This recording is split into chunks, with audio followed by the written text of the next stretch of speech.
ليل يا عجا وانزلا بالتواون تواون فيها اليمن للمطيابد خليل يا عجا وانزلا بالتواون. أعوذ بالله من الشيطان الرجيم. بسم الله الرحمن الرحيم. يا أيها الذين آمنوا إن تطيعوا فريقا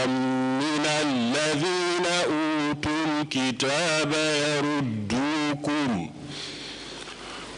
يردوكم بعد إيمانكم كافرين. وكيف تكفرون وأنتم تتلى عليكم آيات الله وفيكم رسوله ومن يعتصم بالله فقد هدي إلى صراط مستقيم. يا أيها الذين آمنوا اتقوا الله حق تقاته. يا أيها الذين آمنوا اتقوا الله حق تقاته ولا تموتن إلا وأنتم مسلمون. صدق الله العلي العظيم. Préserver l'héritage de nos grands cheikhs ou guides religieux à travers la recherche et la vulgarisation de leurs legs islamo-scientifiques incommensurables. Rassembler les musulmans du Sénégal et de l'Afrique dans les valeurs de la tolérance et de la modestie inspirée de l'enseignement des soufis. Combattre les courants intégristes ou extrémistes qui se cachent derrière l'islam pour exécuter leur agenda douteux. Consolider les piliers de la paix et de la cohésion sociale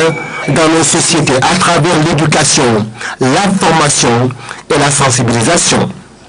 C'est dans cette optique que l'AIS a pris rendez-vous avec les foyers religieux du Sénégal, avec des visites, une manière de recueillir l'onction et la bénédiction des éminents chefs religieux musulmans du Sénégal. ci kalimaat yi nga xam ne ñu war jóge ci yéen jëm si ci ñun bu ñu amoon tey ñii ñu leen di layal ngeen añu ko ndax bég lool ñu siyaare ñëpp di siyaare kilifa yi nga xam ne seen bàyyi ko ak ñi nga xam ne ñoom ñoo fi teewoon ñëpp bàyyiwuñ kenn di rafetlu itam liggéey bi nga xam ne suñu ngeen ko nga liggéeyal ci lislaam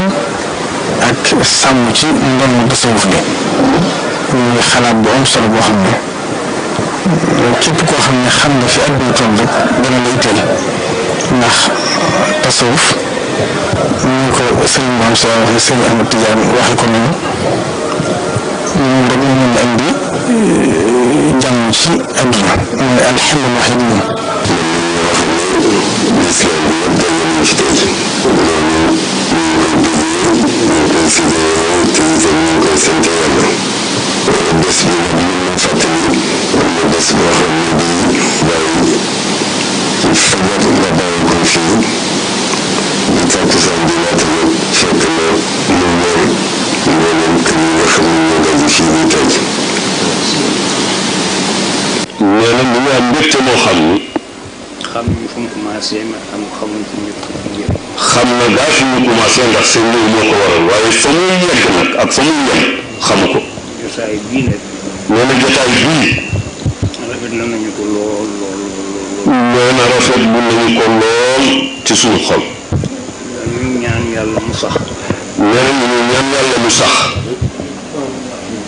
ndax doomi soxna ci Sénégal yëpp ko def. ndax fa tabarakallah doomi soxna yi ci réew yëpp di daje alhamdulilah.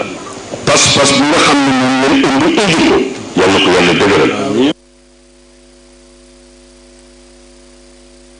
Autre action de l'AIS, une caravane nationale pour la paix et la sécurité au Sénégal en direction des foyers religieux du pays.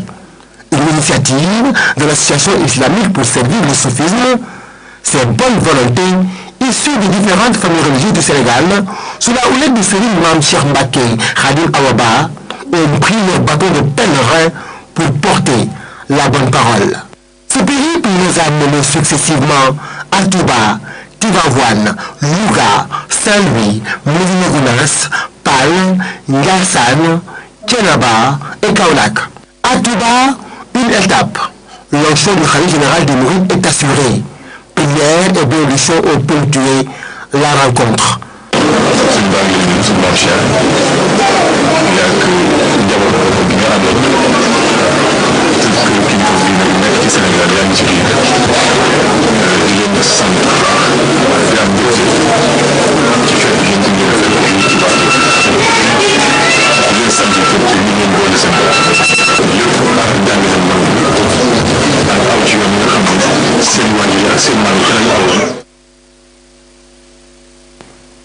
À Tivaouane, un autre foyer religieux.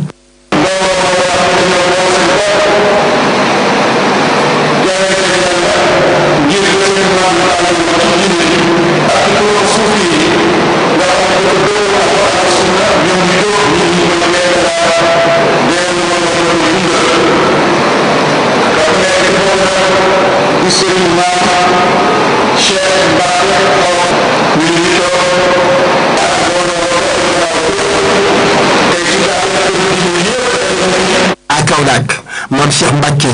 et sa délégation ont visité Medina Baye et Léona Niassène. Les khalifes, Cheikh Ahmed Tidiane Niass et Cheikh Ibrahim Niass, ont tous les deux prié pour l'AIS. ñu jiitalee ci seen yëf ñu nit ñi leen jiitalee ci yëf yi ndax yëf yi kat këri diine ñoo ko moom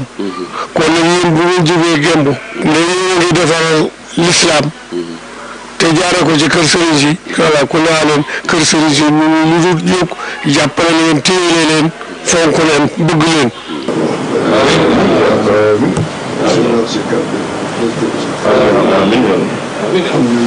tabaarakallah organisation bi ñun dañ koy rafetlu surtout ci ñaari fànn yi ko tax jóg ba ci njëkk muy liggéeyal le soufisme loolu ma dégg gaañe naan Sénégal l'islam confrérie la ñu doxal mais loolu man j'aurais préféré ngeen di wax l'islam soufisme parce que confrérie yi bari na les non musulmans sax ñu ngi jóg léegi di créer ay confrérie. Ce qui est difficile, moi, les soufistes. Thiénaba et Ndiassane n'ont pas été en reste. Dans ces ardents foyers religieux de Mame Bou Kounta et de Mame Amel Ndak Seck, un accueil royal a été réservé aux hôtes. Man su ma déglu nit si biir mbooloo dama xool ndax méthode am na fa mais méthode laa gis ñu ubbee def na lu rëy la yaatu na ndax ku xamul seen tànk soo dégloo xam tànk kon mu leen di dara si tur sëñ bi. mu toll nii yéen jóg di feddali mag ñi ak di dimbali seeni morom ak seeni rakk di nu feddali ñu di leen waxal lu dal seen xel ba ñu mën a gën a jàpp ci lii dëgërul ko ànd naa ci yéen. Rappelez que l'AIS vise, selon ses initiateurs, à fédérer l'ensemble des musulmans du Sénégal, sans aucune abstraction confrérique, avec en bandoulière la prière pour venir à bout de ce fléau qui est le terrorisme, car les exterminations, attentats, suicides n'ont plus rien réglé. AIS entend venir en un point à l'État, qui certes peut sévir contre le trafic d'armes, de drogue, mais l'AIS aura sans nul doute son rôle déterminant à jouer. léegi ñu bëri yi mu nekk ñu ngi ci guerre suñu amoon inspiration lii ngeen am seen dëkk du tàkk bon képp kuy Sénégal war na leen ci jàppale. Sénégal mooy dëkk bi nga xam ne yéen a yàgg ko sax xamuñu tolof tolof yu mel ni ay ñaari civil ak yu mel noonu ci coup d'état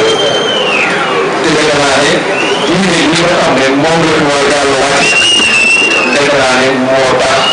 jàmm ji ñu am ko boobu ba tey. fii ak ñu doon déglu ci biir ndax lii tamit ñu ngi amee léegi toog naa wax yi ba nii naa yi lu ñu koy def ay milliards de dollars li ko koy jëlee dañoo indi ba léegi xam ne tey wàllu naay ay yéen gis ne am na solution boo xam ne bu ñu ko fexee mu àgg nit ñi rawatina ndaw yi te gis ñu dëpp lay war a raw bismillahi rahmaani rahim asalaamaaleykum wa rahmatullahi taala wa barakatuhu xam naa damay ñaan mbokk yi discours bi ñu bind dama koy def ci arab waaye am na ay casque yu fi teg yoo xam ne képp ku bëgg dégg ko en français mën ko incha allah jëfandikoo bismillahi rahmaani rahim wasalaatu wasalaamu ala alhadi al amin sayidina wa nabiyina muhammadin wa ala alihi wa sahbihi dawi ridwan wa tamkin maali alwuzara maali alwazir Ablaye Diouf Sarr والوفد المرافق الممثلون لرئيس الجمهورية السنغال السلام عليكم أصحاب السماحة الشيوخ الأكارم والمقدمين الفضلاء أصحاب السعادة السفراء والقنصليين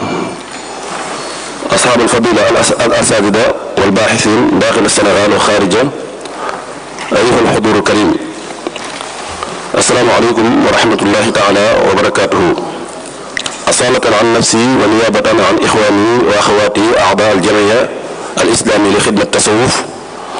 يشرفني أن أرحب بكم أجمل ترحيب في هذه المدينة التاريخية العريقة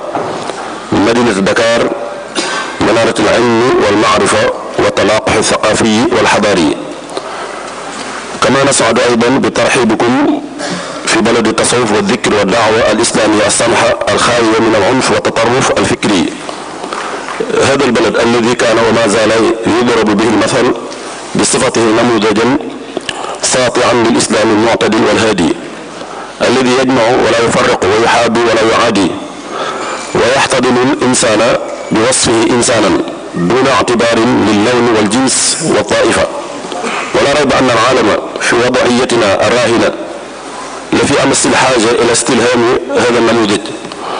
واستنطاق مناهجه لمواجهة تحديات القرن 21 وظرفه العصيب،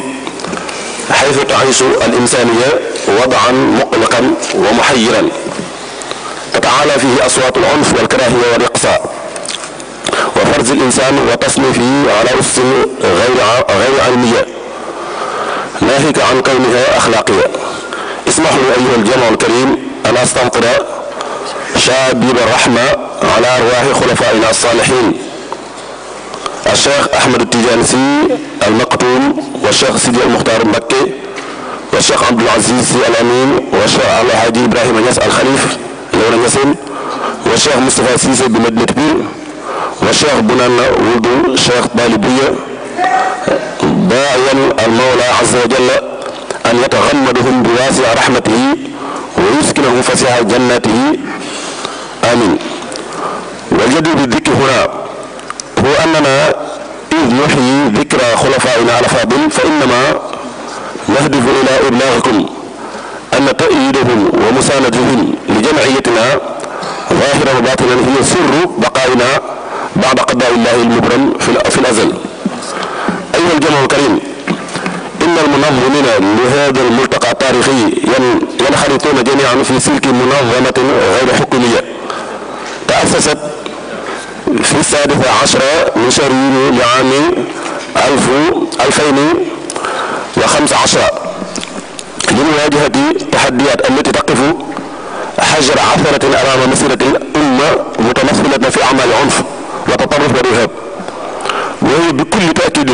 ممارسات لا تمت بسنة إلى ديننا الحنيف. هذا بالإضافة إلى وعينا وإدراكنا لأصالة التراث الصوفي أصالة التراث الصوفي وعلاقته في بلادنا. لهذه الأسباب ارتأينا جمع عدد كبير من الناشطين في حق التصوف لتوحيد الصفوف وتنسيق الجهود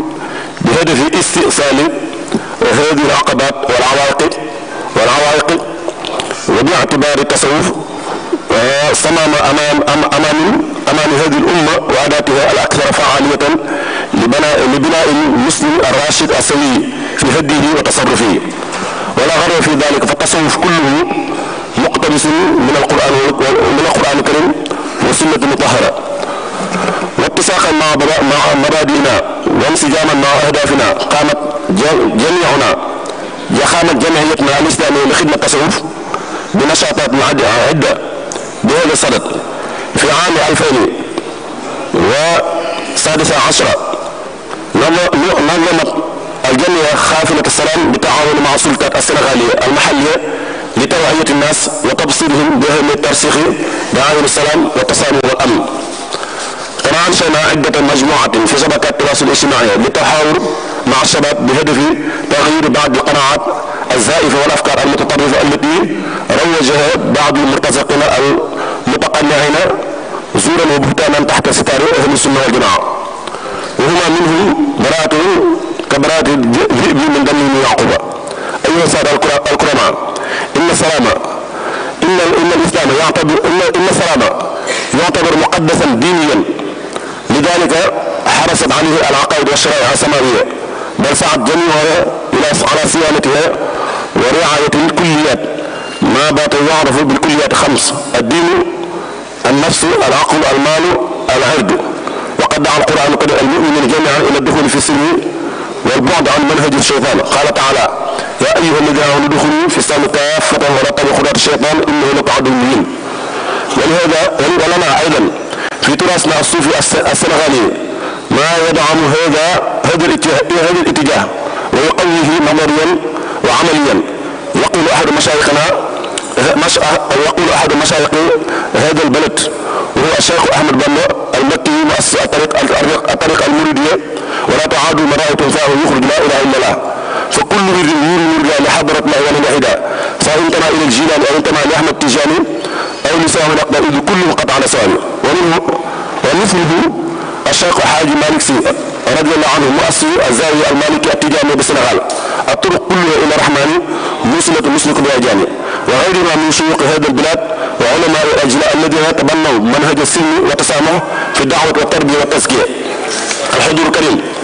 إن هذا الملتقى جاء في ظرف إقليمي بل عالمي حرج لدراسة آليات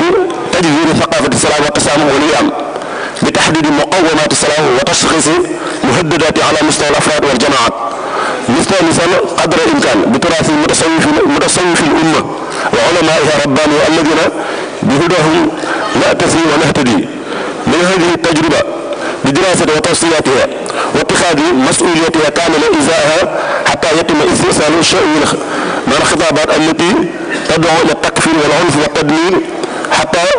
تجنب مواطنيها الوقوع في الهاوية التي هو فيها العديد من البلاد، حتى أدت بها إلى مراجعة فكرها الديني وتهديد مناهجها التعليمية والتربية، وذلك بعد أن اكتوت شعوبها من نيران الإرهاب والتطرف الفكري. هذا وسيتناول عدد من الباحثين والمفكرين دراسة تلك الموضوعات بروح بحثية أكاديمية هادئة، كما هو مسطر في الملف الذي بين يديكم.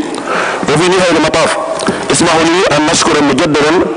كل من تعاون معنا لإنجاح هذا الملتقى، ونخص بالذكر الوزراء الممثلين وشيوخنا الكرام والوفود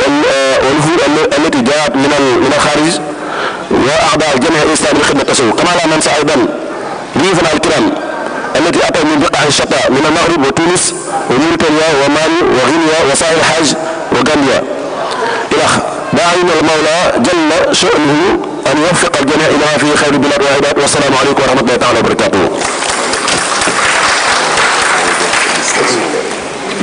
mbokk yi kon damay tënk discours bi lu gàtt rek ci olof. gannaaw ñu sant Yàlla julli ci Yonent bi sallallahu alayhi wa sallam. maa ngi nuyu ñi nga xam ne ñoo fi teewal président de la république son excellence Macky Sall di jël nuyu bi sell bi di ko teg ci loxol monsieur le ministre Abdoulaye Diouf Sarr ministre de la santé ak monsieur le ministre Abdou Latif Coulibaly ministre de la culture ak mboolem ministre yi nga xam ne ñoom lañu àndal ak ambassadeurs yi di nuyu suñu kilifa tedd yi nga xam ne ñoo fi teew ci jotaay bi bu ci jiitalee Serigne Modou Kara Mbacké mi général Bamba ak Seydina Issa Laye ak Cheikh Ahmadou Tidiane Sy Al Amine ak Serigne Boukounta Ndiassane Mouhamadou ak Serigne Arabi Niass dana mën a yóbbaale mboolem turuq suuf yi nga xam ñoo fi nekk ak waa Kër Cheikh Sala bi mbokk yi ngeen may ma nuyu bu baax suñu gan yu tedd yi nga xam ne tamit ñëw nañ fii jóge bitim réew ñoom ñëpp ñëw ak mbooleem koo xam ne bàyyi nga si yitte ngir ñu bokk ñun jotaay bii toog di nuyu tamit parti opposition yi nga xam daje nañ fi ñii nii maître Madické Niang ñëw na maître Pape Diop ñëw na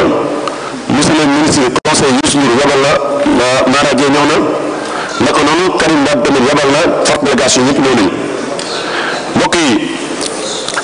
tey jii dañoo woote woon benn multaqa muy colloque international sur l'islam et la paix association bi nga xam ne mooy AIS di boole kuréel yi nekk Sénégal yëpp mu tarixa yëpp ñoo woote woon tey ndaje nii gannaaw bi nga xam ne xëy na gis ngeen documentaire bi jàll ak li ñu liir ci discours bi mbooloo moo xam ne depuis 2015 lañ taxawoon gannaaw bi ñu amee ndigal kilifa diine yi waaye tamit gannaaw ba ñu amee récépissé état du Sénégal ñaar yëpp am nañ ko muy ndigalu kilifa diine yi ak ndigal lu jóge ci état du Sénégal loo taxaw ñu taxaw ko nag mooy dañoo gis ne dafa am ay défi yu am ci adduna bi xëy na ay réew yoo xam ne sax nekk doon ay réalité la ndax boo xoolee ci réewu naar yi ba agsi fii ci Mali agsi feneen ak feneen violence ak terrorisme mu ngi koy lëmbe waaye Sénégal alhamdulilah rabbil alamin farlu gu askan wi farlu ak kilifa diine yi ak niti état yi tax nañ ba yu bari yi ñu dégg xëy na ay soupçon la ñu am te loolu mënuñ ñàkk waaye alhamdulilah ba ñuy wax yéen ñi yàlla mu ñuy dimbali loolu nag kuréel gii di AIS képp kuy topp di suuf depuis 2015 ak léegi xam nga ne liggéey na ci liggéey bu rëy rëy ndax premier jàmm bala ñu ko mën a am faaw booloo am booloo ak tarix yëpp am nekk benn maa ngi nuyu baax suñu secrétaire général Sidi Ahmed Sy Bachir Abdou Amin teewoon ak Sidi Fatah Aïdara ñoo xam ne vice président bi ak ñi ci dopp ñëpp ñun ñëpp ñu ànd nekk benn di liggéey ngir wan taalibe yi ak ay topp yi ne leen kat ñi yàlla jiite seen kanam te yàlla wax ne yaa ayyuhal lazina atii'u llaaha wa atii'u l-amra minkum topp leen seen kilifa yi ko am nañ nekk benn te kilifa yi bu ñu àndee nekk benn faaw way topp ci seen ginnaaw moo tax bi nga xam ne gis nañ bi fi Sénégal ñu gis ne tasawu menacé wu la gis nañ ñoo xam ne jóge nañ ci yeneen réew dugg ci biir réew mi wala ñoo xam ne bind nañ ay livre di ko tasaare ci biir réew mi ngir bëgg dévier xale yi ci njàngale bu baax mu sell nii suñu mën lu baax ñu def ci la kuréel bi judd ci moment yu mel noonu taxaw ñu ngi ko waxee léegi 2016 def nañ benn caravane nationale de prière pour la paix et sécurité au Sénégal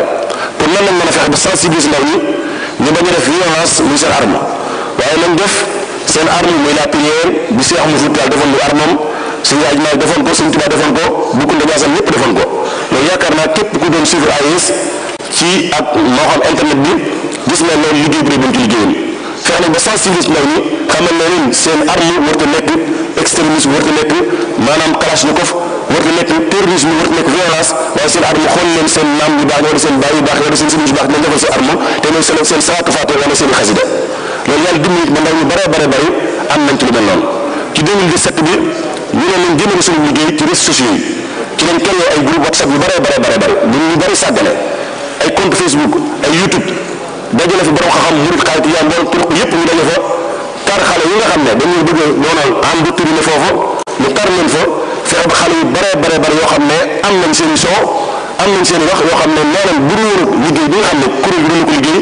naroon nañu dem Mali wala ñu jëm Nigeria loolu bu ñu koy def nag waxoon naa ko mbokk yi ne leen li ñu liggéey lañ ko état suñu bopp lañ ko liggéeyal ndax gis nañ ne ñi nga xam dañuy jihaat réew mi ñu dugg duñ dem palais duñ dem gouvernance waaye fa ñu njëkk dem mooy ci musulé ak ci jàkka ya wet di gis bokk ci Mali buñ jógee duñu ci palais ba duñu gouvernance waaye dañoo dem ci Tumbuktu fan nit ñu baax ñu tëdd patrimoine mondial nekk fa ñu màbb ko daaneel ko kon man mbokk yi bu ñu dee liggéey ñun lañ njëkkal suñu bopp mooy ñu njëkk a aar suñu yim moom balaa état dañu ko wax ci loolu lañ nekk di ci liggéey ba yàlla dimbali ñu mboolem réseaux sociaux bi nga xam ne ci ñoom fa la ñuy jaare te mu jaaxal France Amérique li tax attentat di fi am mooy ña koy def ñuy laver seen cerveau yi wala boog ñu am doctrine ci réseaux sociaux lay jaar ñu nag Sénégal yàlla dimbali ñu am ñoo xam ne bi ñuy jug di def lii ñoo xam ne seen responsabilité seen maam dañu fee bàyyi lu sell loolu dañoo ñaanal pour yàlla am sa di ko sàmm ñu ko yem daan ñaane kon buñ ca àggee dañu war a jug te bañ a xaar kenn alhamdulilah rabbi yàlla dimbali ba liggéey bu rëy boo xam ne bokk ci salle bi ñu bëree bëri mën nañ ko seere wala ku ci bëgg xam leneen lu bëri bu jógee jotaay bi duggal nga tàppee AIS wala les activités de l'AIS boo ko gisee da nga gis lu bëree bëri loo xam liggéey nañ ko yi loolu bi mu jàllee nag ci 2015 bi ci 2018 di jublu si ñu ne ko war nañoo jéem a xool nag benn ndaje moo xam ne léegi nekkatul national waaye dañ koy génn mu nekk international ñu tudde ko ñu xalaat communauté bi ñu toogee waxtaan scientifique bi ñu ne ban tur lañ ko war a wutal ñu ne nañ xool l'islam et la paix moo ne de l'islam naka nekk diine jàmm la waaye lu tax tey bu ñu ko tuddee ñëpp taqal ko violence ñëpp taqal ko terrorisme mooy da cee am ñu ca nekk ñoo xam ne dañu mbubbu l'islam ba pare yóbbu foofu l'islam ñu ne kon Sénégal ñun mën nañoo wane l'islam paix et tolérance ndax ñun suñu réew suñu kàngam suñu mag kenn mës ko bind ab téere dal ci morom ja waaye dañu war seeni topp ci paix ak tolérance leen ñeneer ñu gis ne réew mën nañu ëpp doole mën nañu ëpp alal boog la ay moyens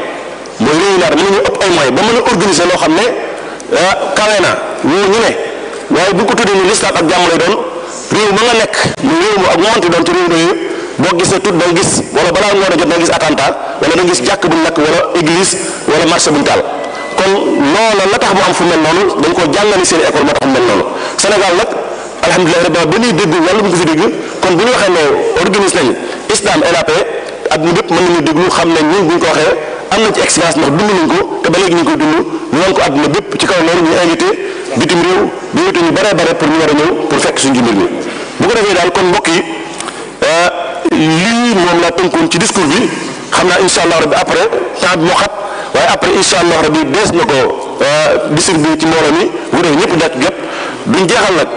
te sant bu baax a baax suñu kilifa yi nga xam ne moom lañ doon rendre hommage ngeen gis leen ci photo bi noonu muy suñu xalifa généraux yooyu nga xam ne kenn ku nekk ñoom gis ngeen image AIS toog naa ñun sëñ Abdou Amin li mu wax dégg ngeen ko sëñ Sidi Mokhtar Mbacké moom bi mu jëkkee toog dafa bëgg naa dégg murit wala xaadi woote yan ñu ne nañ dugg maanaam dëggal kàddu yooyu li ko dëggale mooy fexe ba am nekk benn sëñ Abdou Amin dañ koy sant ndax mën naa wax siège AIS bi nga xam ne yor nañ ko ba ni mu làqoo moo ñu daan jox luñ ko daan fayee ngir ne lii dama ko sosoon taxawaloon ko ma xam ma nekk ci nagee te xam ne dinaa fi jóge wallahi lii ñu waxoon waaye ma jaaxle woon lool nekk yóotu yéen ñu ñëw boo amoon ñee tey dama leen ko reyal kon alhamdulilahi rabbil alamin noonu la ko xalifa di sonóor yëpp defee Alaay Ibrahima Niass gis ngeen ko lew na ñaseen làqu na sa Moussa si ñun ñëpp dañoo toog ak ñoom ñu sos ñu ñaax ñu dénk ñu te loolu seen tànk seen kàddu yi ba léegi ci lañ nekk kon moo tax ñu ne nañ leen tëral bu bis bi jotee ñu rendre hommage ci àdduna bépp di sant télévision yi nga xam ne macha allah taala ñëw nañ ñu ngi ko def en direct tey foo toll ci àdduna bi site internet yi ñëpp ñu ngi def suñu colloque bi maanaam en direct loolu nag du ay moyens yoo xam moom la ñu am waaye li ma waxoon mbokk yi nee naa leen barke mag ñi suñ mag ñu baax ñi xam dañu liggéeyal yàlla ba yàlla nangu leen képp ku jug dëggal ne da nga leen liggéeyal wallahi boo bëggoon weer ñëw fekk si la kon lool lii mooy kàddu yu gàtt yoo xam waxoon nañu ko yëkkati di sant mbooloo mi di gërëm ñëpp wasalaamaaleykum wa rahmatulahi taala wa barakatuh jëf Serigne Mame Cheikh al munassiqul am di coordonnateur waaw di sant tamit ñu ngi sant son excellence président Macky Sall ndax bis bi moom lañ ko dara jàll moom lañ ko tuddee xëy na loolu sax dañoo waxoon ne bu ñu àggee ci clôture bi daan des na ko ndax lii mot de bienvenue la waaye comme kilifa yaa ngi toog faaw ñu yàgg leen ko wax dëgg yàlla dañ ko tudde woon mbir mi tudde gi nag lu tax ñu tudde ko du dara lu dul ñun liñ mën AIS mooy sensibilisation lañ mën fexe ba ndaw ñi duñ rëcc waaye nag ndaw bu demee ba rëcc maanaam keneen moo koy kar jàpp ko te ko man mooy état ñu gis leen ne wax dëgg yàlla taxaw nañ ci lu bare ci loo xam ne ci wàllu ñi nga xam ne mooy wàllu terrorisme ak yeneen liggéey ci di liggéey boo xam ne ñun ñi nga xam dañoo nekk ci réseaux sociaux di ci liggéey AIS xam yu bare yoo xam ne xëy na am na ñu toog saal bi xamuñu ko ci xale yi fi ñu toll ci maanaam li ñu endoctriné ak fi ñu toll ci xatar ak ci lu mel noonu wax dëgg yàlla bu ñu gisee état taxaw ci lu mel na di ko def loolu dañ koy saluer moo tax ñu jëloon bis bi tudde ko duppe ko wax dëgg yàlla ñu ngi koy sant bu baax di ko gërëm di ko seedeel ministre yu tedd yi nga xam yebal na fi ndax sept ministre daje nañ fi yoo xam ne président de la République moo leen yebal di leen nuyuwaat bu baax Abdoulaye Diouf Sarr ak yaa monsieur le ministre de la culture Abdou Latif Coulibaly wasalaamaaleykum wa rahmatullahi taala wa barakatuh. bismillahi wa ala millati rasuli wa manhajil xadim. assalaamu aleykum wa rahmatullahi taala wa barakatuh. bismil islam wa bismil muridiya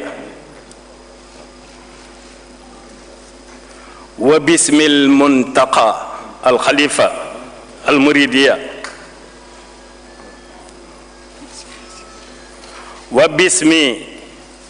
jami' al khulafa'i huna fi Sénégal.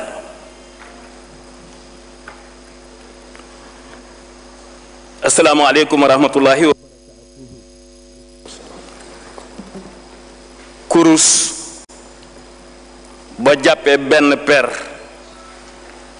boo yëkkatee per yëpp a cay topp muy al husna allahu ba saburu am na ñu koy def téeméer waaye juróom-ñeent fukk ak juróom-ñeent li ñu ci jublu mooy asmaullahi al husna ko tedd ki Cheikh Ahmadou Bamba Xaadimu Rasul wax ne maddali al husna muy juróom-ñeent fukki ak juróom-ñeent waaye mu ne wa maddali zayad man lii yaqulu haka xabla maddi yadd. maam Cheikh gàcce ngalaama yéen ay ndaw ngeen gis nañu fi jamono toll ñépp gis lii xew ci àdduna bi ñépp ko gis waaye ku tedd ki sa maam moo daan signé wassalaamu ala man ittabaal huda. jàmm bu dee ab dëkk dafa am yoon wu fa jëm. assalaamatu wal aafiyatu tatta wala daani la wax fi dunya wal axira. paix ak sérénité li koy maye ci àdduna ak al axira mooy niyatul xayr fi'lul xayr xawlul xayr min niyatil xayri wa xawlil xayri wa fi'lil xayr di yéene lu baax di ko wax di ko def. doomu adama ba lay wut jàmm ci kenn mbaa lenn mbaa fenn na jéem a wut jàmmi boppam ba noppi. dafa am jàmmi ruux am jàmm xalb am jàmmi jism. oddu bu nekk membre corps bu nekk dafa soxla jàmm. maam Cheikh mi nga xamante ne bii doom la di coordonnateur mu talaat def lii këru diine gu nekk mu dugg fa wut fa benn membre boo xamante ne bii ñu taxaw ngir dëggal waxtasimu bi hablillahi jami'an wala tafarraqu. ndax xam nga ne sa maam boo demee ca matlabu shifaa yi ba mu ne waccal qulubana ala tawaddudi da caa teg bi la tanazuhin wala tahasudi wala taxasumin wala tadaburi wala tabaxudin wala tanafuri foofu ngeen nekk. kon du caagee ne diine rek leen war a jàppale état bi da leen war a jàppale boroom xam-xam yi dañ leen war a jàppale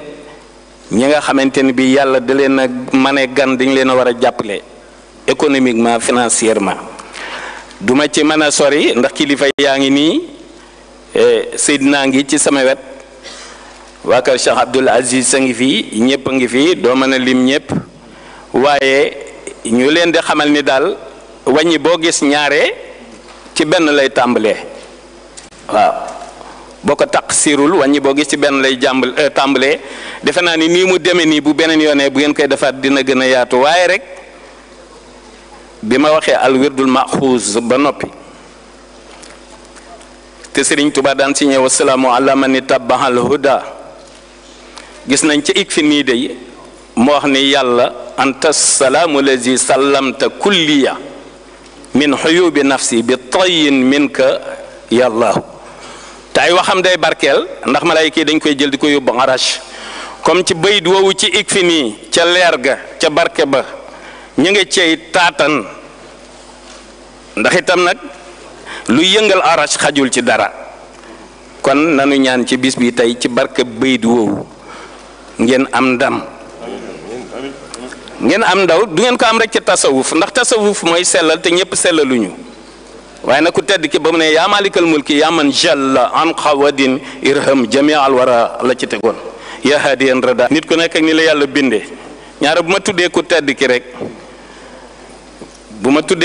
rek ñaare daf may yóbbu ba nga xam ni yeneen yi nga xam ni temporellement daf cay war a topp ñaare dama koy faral di fay ma koy jéggulu mooy ñi nga xam ne ñoo fi teewal njiitum réew mi waaw tàmbalee ci Abdoulaye Sarr ak Abdou Latif di ay wëlëre di ay wuzara yu ràññeeku ñu leen di xamal ni ñoom sax xam nañ sama diggante kilifa gi naam waaye da dul rafet ci ma wax ba noppi spirituellement te waxuma ci ñoom temporellement waaw ndax rais bi moom Macky Sall xam na li ma ko ëmbal xam na li dox sama diggante ak moom ak li dox diggante njaboot gi ak moom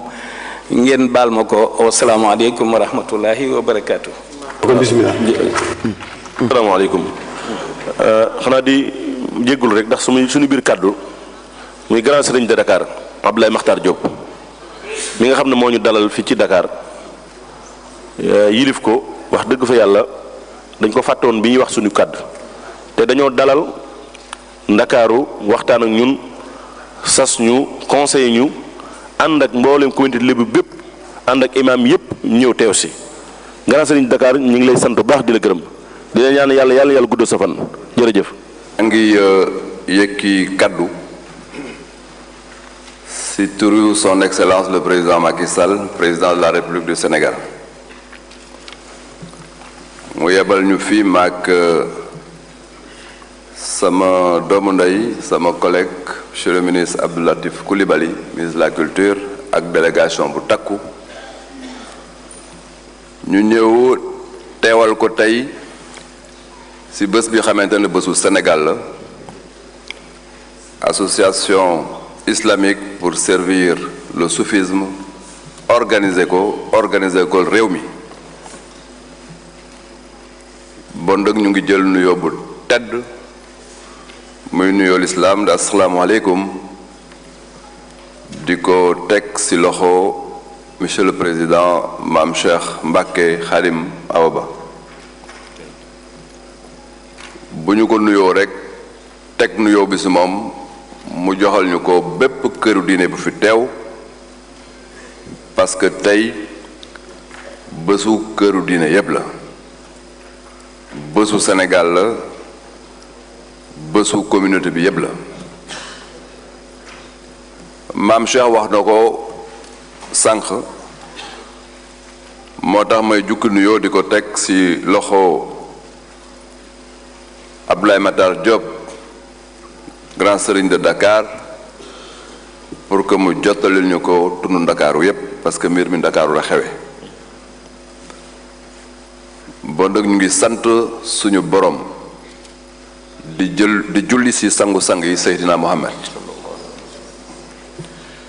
di wax ne son excellence le président Macky Sall moo ñu fi yabal ci bés bi xamante ne c'est une première parce que bés la boo xamante ne colloque international bu adressé directement islam ak paix ñépp bokk ko dans l'unité bon nag mi ngi leen di féliciter bu baax di leen encourager di wax ne mujjewu leen poso mu réer bon nag nañu dellu ne alhamdulillah bu ma nee mujjewu leen poso mu réer nag mag ñi bennoo lañ fi newe woon mag ñi unité lañ fi newoon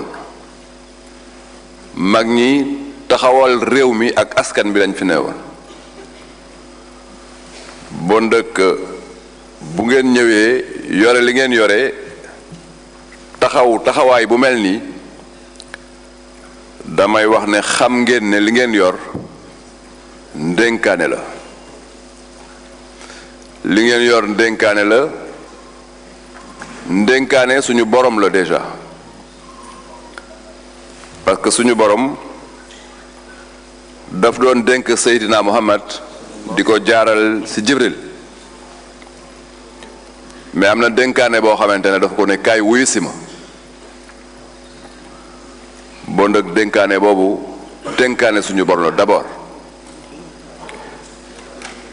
suñu borom dénku sangu-sang yi mu dénk mag ñi ba mu yegsi si yéen ngeen xam ne li leen dénk nag da ngeen ko war a téye pour jox ko génération yi ñëw bon nag président nee na mi ngi leen di féliciter bu baax di leen encourager parce que xam na ne damitu or la bon nag mag ñi leen tàggat ba ngeen taxawee seen taxawaay ñu ngi ñaan suñu borom mu yàq seen leer ñuy wax ne témoin boobu ngeen yore ba tey ngeen war a waxtaane mbir moo xamante ne dafa soxal bu baax son excellence le président de la république mooy jàmm boo demee ci référentiel ba mu indil Sénégal ba muy ñëw référentiel boobu daf ko indiwaale ne dafa bëgg a tëgg réew mi ci ponk yooyu ñu koy wax léegi plan Sénégal émergent ci plan Sénégal émergent boobu boo génnee ñetteelu axe bi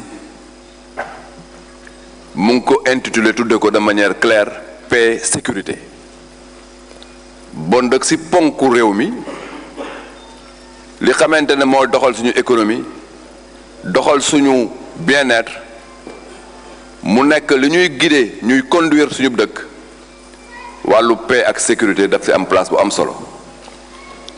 bon nag wax nga dëgg maam Cheikh liggéey bi ngeen di liggéey réew mi ngeen koy liggéeyal liggéey bi ngeen di dëgg président xam na ne moom ngeen koy liggéeyal la am démb ci Ouagadougou ba dëkk bi yépp jaaxle la am Mali lu am Nigéria lu am ci dëkk yu bari yu nekk ci booru Sénégal ñu ngi ñaan suñu borom mu musal ci àddina bi yépp musal ci Sénégal bu ñu ko déggee yu mel noonu dañuy am ñaari sentiment bu njëkk bi mooy inquiétude naturellement mais nag dafa am lu ñuy dëfal mooy que ne mag ñu baax yi jàngale nañ fi njàngale boo xamante ne bu ñu su wéeroo Sénégal mën na mucc ci loolu bon nag tey xam naa ne loolu ngeen di waxtaane parce que tollu ngeen foo xamante ne jaratul ngeen di jégaani fenn parce que lépp ngi fi lu ñu mën a leeral ci diine pour que ñu teyoon ci ñum réew bu ngeen ko waxtaanee ba pare président de la république nee na mi ngi xaar bu baax recommandation yi mi ngi xaar bu baax conclusion yi mi ngi xaar bu baax orientation yi parce que li mu gëm mooy que ne réew mi réewu ñépp la ku nekk rek sa xalaat baax na pour que ñu mën a doxal suñu réew lu mu gëne may terminer nag di ziar di leen ñaan ngeen ñaanal ko bu baax yàlla ko bàyyi ko sagom ba mu mën a yeggali li mu mëbët pour réew mi parce que ñaan mooy gàllaaju jullit président mu ngi leen di féliciter bu baax si ngeen ko jàppale si dialogue islamo-chrétien bi am Sénégal mu nekk socle boo xamante ne socle bu wér la pour développement dëkk bi mi ngi xaar seen conclusion bu ma laa terminer ma nuyu très fraternellement notre ami et frère maître Madické Niang ñu ngi leen nuyu bu baax di la ziar. boo xoolee l'islam ñetti école la dañu mën tuddee salafisme chiite ak soufisme boo gisee ci réew yi yu bare ci le monde islamique bi ña fay xeex tey ci wàllu violence ak ci wàllu terrorisme da gis ñaari écoles yi lay doon muy salafisme ak chiite waaye yàlla def na alhamdulilah rabbil alamin beneen école bu mujj muy soufisme nga xam ne moom la Sëñ Tuubaa dund Seydi Hadji Malick Sy doon ko dund Maam Abdoulaye Niass Sëñ Bou Kounta Ndiassane ñoom li ñu xam mooy paix ak tolérance dañuy dox bokk tolérance dañuy dund tolérance boobu ñuy dund nag moo tax gis nañ ne tey bi terrorisme lambaaji àdduna bi rawat nañ mel ni pays musulman yi gis nañu réew yi dund soufisme gis na printemps arabe bi mu ñëwee réew yi dund soufisme yëpp dañ cee mucc fu mel ne Maroc Algérie fu mel ne Sénégal dañuy dégg rek waaye yàlla bu ñu ko gis waaye teewul faaw ñu fagaru kon dañuy gis ne kon l'islam ñetti école yooyu benn école bi rek moo muccal tey l'islam ndax benn école boobu sax ci ngay gis ne muy soufisme ci ngay gis ne ñu baree bari bu ñu demee bay mel na luy dumbayu l'islam dañuy gertuwaat gis ne l'islam ka nekk diine jàmm la ñen ñoo ko wane muy soufisme ci kaw loolu nag moo tax ñun comme l'islam du Sénégal 95% des musulmans 95 yëpp ci l'islam soufi la ñuy dund muy turux suufi confréries yi fi nekk yëpp ñu ne kon expérience boobu nga xam ne am nañ ko ci tasawuf te yàgg ko dund nañ fexe organiser benn colloque international boo xam ne dañ koy duppee ci l'islam et la paix wan adduna bi ne l'islam diiney jàmm la mais du diiney violence bi nga xam ne tey moo indi terrorisme loolu moo tax tey ñu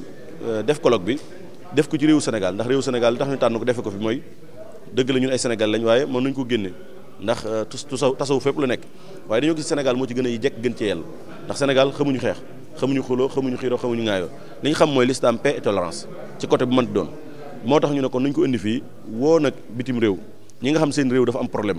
moo xam yeneen pays la ak fu mënti doon tey dund l'islam ñu woo leen fii wan leen li Sénégal am ci expérience waaye itam jox leen ay orientation yoo xam ne bu ñu delloo seen réew bu ñu ko jëfandikoo dana mucc mën a mucc terrorisme dana mucc violence kon loolu moo tax ñu def colloque bi nga xam ne moo tax ñu def ko. Sénégal nag yàlla daf leen jox ay magi diine yoo xamante ni nag Sénégal amul benn complexe buy jëggaani diine fii ñu toll tey jii ku Sénégal mën la defar ci diine mënoo kaa defar lu ndax mag ñi fi ne ay cër la noo am li la koy wan mooy tey jii boo demoon tey boo demal aux États-Unis demal Quai d'Orsay demal partout foofu dem ba ci leen réew yi tey li ñuy tuddee islam ko tarixa yi la ñu yaakaar ni ñoom fa la jàmm war a jógee mag ñi tarixa yi mooy lan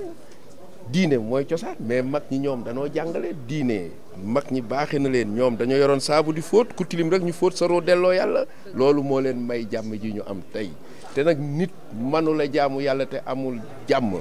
réew mënu la développé te amul jàmm nit mënuloo nangam te amoo jàmm kon bu l'islam jég udxulu fi silmi kaafa la yàlla wax yàlla du waxantu ba asalaamul muminul muhayminu ku bëgg a jàmm nag yàlla la gën a bëgg a jàmm ku ko bëggul it yow du la jàmmal te dina jàmmal ñi bëgg a jàmm. Nous sommes venus représenter le chef de l'État, son Excellence le président Macky Sall, à ce colloque international sur Islam et paix, colloque organisé par l'association islamique pour servir le soufisme. Nous avons vu effectivement un élan d'unité dans la salle. Dans la salle, nous avons effectivement toutes les familles religieuses du Sénégal, ce qui est déjà un élément extrêmement fort, extrêmement puissant, comme étant le levier effectivement de leur action. Autre élément essentiel, c'est que cette association adresse de manière directe une préoccupation essentielle du plan Sénégal émergent. Je vous rappelle que l'axe 3 du plan Sénégal émergent est intitulé Paix et sécurité. Donc ce colloque est un colloque qui nous intéresse et nous attendons énormément de recommandations. Ce qui s'est passé effectivement à Ouagadougou se passe ailleurs, au Mali, au Nigeria. C'est quelque chose de dramatique et c'est quelque chose qui relève effectivement d'un dogmatisme et d'une barbarie indescriptible. Et nous savons que sur la base des enseignements des religieux sénégalais, parce que le Sénégal connaît un islam tolérant, un islam inclusif, un islam qui d'ailleurs développe et, j'allais dire, intègre tous les principes qui permettent d'ailleurs aujourd'hui d'avoir un dialogue islamo-chrétien très bien rodé et qui est le socle de la sécurité dans ce pays. Je crois aujourd'hui que les résultats de ce colloque nous permettront, avec effectivement l'association et les autres acteurs du pays, de sécuriser notre Sénégal. En fait, le soufisme n'est rien d'autre que l'incarnation dans une sorte de pratique individuelle et sociétale de l'islam, à travers une sorte de vie objective et subjective des préceptes de l'islam, corroborée par le respect des pratiques et des dogmes, mais aussi et surtout d'une manière de façonner le citoyen modèle à partir des préceptes et des principes de l'islam. Et le soufisme donc est né dans ce sens-là pour permettre à l'individu de revenir à Dieu et Dieu de revenir à l'homme. C'est dans ce sens-là que la grande pensée du soufisme repose d'abord sur l'humanité de l'être humain en vue de taire à jamais son animalité. Parce que la plupart du temps, quand on agit avec colère, avec démesure, c'est parce que tout simplement ce sont des manifestations bestiales qui s'exhibent. Et le soufisme est là pour les tempérer et au final pour les anéantir en vue de ne mettre en avant que l'humanisme tout simplement. C'est pour cela que les conflits que vous voyez, les débordements, les rejets, les séparatismes qui ont donné naissance à l'extrémisme et au terrorisme ne peuvent pas sévir au point d'évoluer dans des sociétés dites soufis. Nous avons la chance, nous, Sénégal, d'avoir des croyances foncièrement soufis. Les gens parlent d'islam confrérique, c'est un peu galvaudé. Il faut mieux parler d'islam soufi. Et ceux qui étaient même contre ce soufisme, à partir de la terre de l'islam, qu'est l'Arabie Saoudite, reviennent à ça. Ils se sont rendus compte que la solution, c'est l'islam soufi. Et le soufisme est foncièrement incarné par le Sénégal pour simplement dire au final que la solution est le Sénégal. C'est pourquoi on a convoqué ce colloque international en y conviant non seulement tous les pans, tous les penchants, tous les pans, les foyers musulmans et religieux, mais aussi et surtout nos amis de la sous-région, qui sont victimes de ces attaques des personnes musulmanes qui exhibent leur animalité. Parce qu'encore une fois, Sayyid Hajj Malik Sy avait dit une chose. On est dans un moment où la ilaha illallah tue la ilaha illallah au nom de la ilaha illallah. Et pour cela, il faut revenir sur le dogme, le principe fondamental, ce qu'on appelle l'islam matinal, tel qu'enseigné par le prophète sallallahu alayhi wa sallam.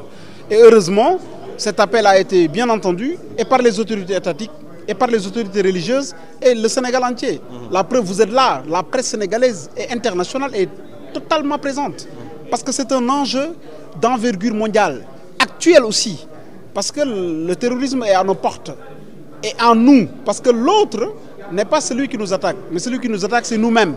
En général, qu'est-ce qui se passe à la fin des actes terroristes? Mais c'est notre voisin, mais c'est notre cousin. Ça, je ne pourrais pas le comprendre. Parce que tout simplement, c'est un mal qui est venu comme un ver, infiltrer le fruit et qui, au final, pourra le pourrir. Voilà. Tabarakallah di am mbégte rek ci teew gi nu teew ci bis bu mag bi di waa AES nga xam ni seen dund seen yitte yëpp mooy bàyyi xel li fi sunu mag réew mi def dund tasawuf nga xam ni sunu mag ñi li nu fi bàyyi la waykat araba waxoon ni ñi ma fi bàyyi daañu ma fàttaliku bis bu mu fi bàyyi ko ndax ni ma nekkee woon ak ñoom sa yazkuruni xawmi iza jadda jadduhum wa fii laylati zalma yuftaxadul badru ñoo xam ne réewum Sénégal boo ko bëggee doxal te boole woo ci mag ñi du dem boole woo ci dundu mag ña du dem boo bëggee dundu tasawuf te boole woo ci dundu mag ñi du dem loola waral njabootu Seydil Hadji Malick njabootu Cheikhil Khadim radiallahu anhu njabootu Mam Bu Kunta limaamu Seexu Ceneba Seex al Islam Alhaji Mouhamed Lamine Zeynuba Ceerno Jamli mbooleem njabootu ëttu këri diina ji ci réew mi ñu dajaloo xam ni mag ñi la ñu dund bitim réew boo wëree sous région bi moo xam Mali la moo xam Gambie la ak fu mu mën a ne di nga gis ni seeni magu réew lañ daan dund mooy tasawuf googu nag nga xam ni li ñuy def ci yow mooy sellal sa jikko sellal sa ruux ak tazkiyatul axlaaqiya wa ruuxiya nga xam ni ruux li nga koy dégg tudd mu gàtt noonu la ca nekk ci ay jagle kenn xamul nu mu toll ñoom mag ñi nag seen yitte dëgg mooy irjaaw ruuxi ila asliha mooy delloo ruux ci cosaanam wa ila kamaliha waaye itam delloo ruux ci matam mat googu nag war a mag ñi boraan ñëw ci moom ñoom ñu tarbiye la daan nga gis doomu buur sax bu ñëw ñu jox ko ca daara ja ñu mag ma jël ko di ko yalwaanloo xam nga lu tax mooy da koy tarbiya xam nga lu tax dafay toj xol ba dafay defar xol ba ndax yàlla waxoon na yonent bi ni ko ñii mënuñu la bëgg ñii mënuñu la gëm parce que seen xol yaa muuru kallaa bal raana ala qulubihim mais mag ña muuraay boobu xol di am ci ñàkk yëg yàlla ci ñàkk yëg Seydina Muhammad ci ñàkk yëg alquran ci ñàkk def lu baax mag ñi dañuy fexe ba sa xol leer ba nga yëg borom bi subhanahu wa taala xol fexe ba sa xol leer ba nga yëg yonent bi alayhi salatu wasalaam mais nekk ci lu baax te yàlla bi mu nuy indi ci àddina bi indi ñu pour fo dafa ñu indi pour ñu jaamu ko waaw borom la nii lu amaan dafa wax ni